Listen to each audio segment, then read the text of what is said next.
Finger lollipop ഇപ്പൊ വന്നതേ ഉള്ളൂ. അത് നമ്മൾക്ക് ഇപ്പം ഓപ്പൺ ചെയ്ത് നോക്കാം. ഇതാണ് അപ്പൊ ഇത് നമുക്ക് ഓപ്പൺ ചെയ്യാൻ തുടങ്ങാം. ഇതാണ് സാധനം.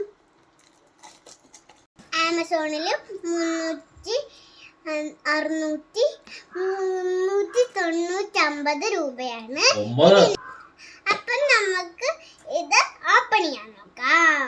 നമ്മൾ ഇത് ഓപ്പൺ ചെയ്തിരിക്കുന്നതാണ്.